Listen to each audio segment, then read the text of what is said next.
With the U.S. unemployment rate at 8.8%, we know the recession is taking a toll on the entire country. But the African-American community's unemployment rate is nearly double that.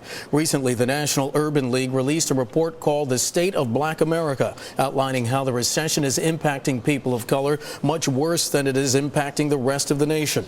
Marc Morial is president and CEO of the National Urban League. He's also the former mayor of New Orleans. He joins us now from our Washington bureau. Mr. Morial, welcome to Bottom Line. Thanks so much for coming on today. Great to be with you, Mark. Thank you. Mr. Morial, before we get into the meat of this, I just wanted to get your initial reaction. We just did receive word a few moments ago. The vote was 235 to 193. The House of Representatives did pass that budget proposal by the chair of the House Budget Committee, Paul Ryan, that proposal seeking to trim $6 trillion over the next decade. Could I get your thoughts on that and its impact, particularly on the African-American community?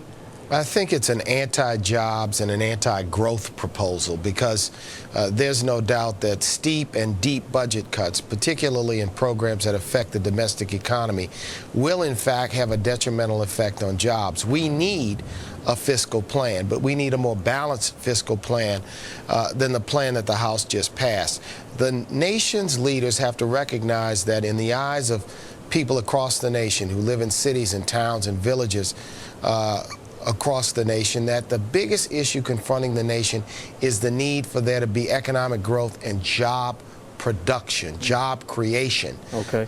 It affects not only the African-American community, but every community in this nation. Mr. Morial, the National Urban League and Howard University recently co-sponsored the first ever State of Black America town hall meeting. What were some of the highlights? I think the highlight is that there are people out there for whom the economic crisis has really caused them to change the way they live. There have been job losses, there have been housing losses. People are doubling up in terms of living with other members of their family in an effort to cope. But there's also a great deal of resilience out there. We showcased at that town hall meeting two small business people, one from Philadelphia and one from Cincinnati, who actually, because of the work of the Urban League, because of the counseling services that we provide through our entrepreneurship centers, have in fact grown their businesses and created jobs. So I don't see the glass as half empty. I see it as certainly half full. But make no mistake about it, the difficulties that people face because of the recession are deep. They're far-ranging, and for many people, mainly those 13 million people who are out of work, they don't see an easy path back or an easy way out. Well, in the State of Black America report, the Urban League called on President Obama and Congress to increase federal aid for jobs in the nation's hardest hit communities, many of which are disproportionately minority. Is that realistic, given this plan that was put forth by the chair of the Budget Committee, Paul Ryan? Well, I tell you, it's sensible. And it is verifiable, and it represents the kind of steps we need to take. Well, sir, do you believe the calls? Do you believe the calls in Congress that say we simply cannot afford that right now? I think that some people in Congress who are saying that also are the same people that want to protect a tax code that's riddled with loopholes, riddled with credits and deductions and exclusions, people that want to protect military spending, people who are not serious about a comprehensive fiscal plan. If you talk about shared sacrifice, then let the sacrifice be shared across the board. Shared sacrifice may mean shared prosperity, but I think an effort to reduce the deficit too quickly could have the effect that the austerity plans in Europe are having, and that is to reverse economic growth. This recovery is tepid, it's fragile. We do have the beginnings of job creation.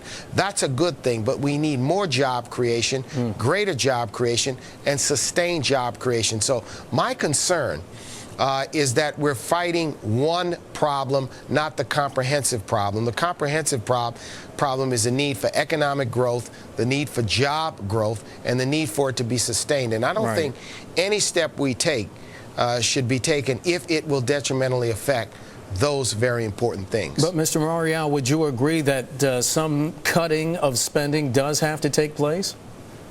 I think that a reduction of spending over time, but I am one who believes that that reduction should include efforts to contain costs in the area of entitlements, the military, certainly in the areas of domestic spending and in the area of the tax code where there are $1 trillion in tax deductions. I don't think this is a question of whether there should be a fiscal plan. Right. I think the idea is that to fix the problem, it's going to take revenue, it's going to take expenditure revisions, but the idea of placing all of the burden on the back of domestic programs that represent less than 15% of the budget, right, it doesn't make mathematical sense, it doesn't make budgetary sense, and it doesn't make economic sense for the nation. So I think right, we've got to change the conversation in this nation to a broader conversation of what kind of fiscal plan we need to ensure economic growth into the future. But Mr. Morial, you say we need revenue. How does that revenue get raised without raising taxes? Something that Speaker Boehner has said is a non-starter in his view. I think, and I challenge the Congress to go look at the $1 trillion in tax loopholes.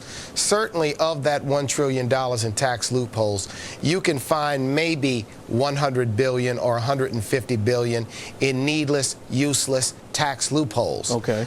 The important thing is that there's been no discussion really about the comprehensiveness of the tax code and the need for us to have tax reform. I think that we could do some rate reductions if we eliminated tax loopholes, tax deductions, and tax exclusions. So is it time for a flat tax? Tax reform has to be on the table. I don't think a flat tax is the answer, but I do think reducing the number of brackets could be part of the answer. But you cannot do it unless you attack the special interest tax loopholes that have gravitated. They're simply like expenditure earmarks.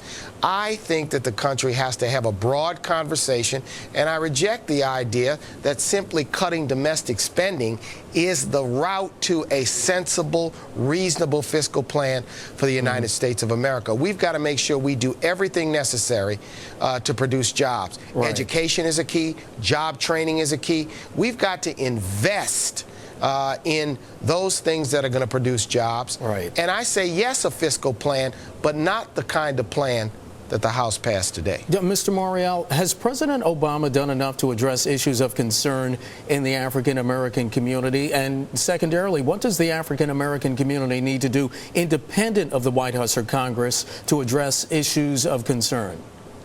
I think that the African-American community and its voices about addressing many of the social and economic ills we face, that's a real conversation that takes place in the African-American community every day. It doesn't necessarily get the visibility in the mainstream media that maybe it deserves, and because of that, some people say that the African-American community should do more on its own. I'm here to tell you that there are people out there, for example, the increased number of people who are starting businesses, the increased number of people who are working very hard overtime, 2 jobs to make ends meet. Let there be no mistake about it that there are certainly efforts. Should we do more? We must do more. I think we've got to give the president credit for inheriting a failing economy and beginning to turn it around. For passing health care, for passing bank reform, for doing things. The stock market is in better shape. The investment climate is in better shape.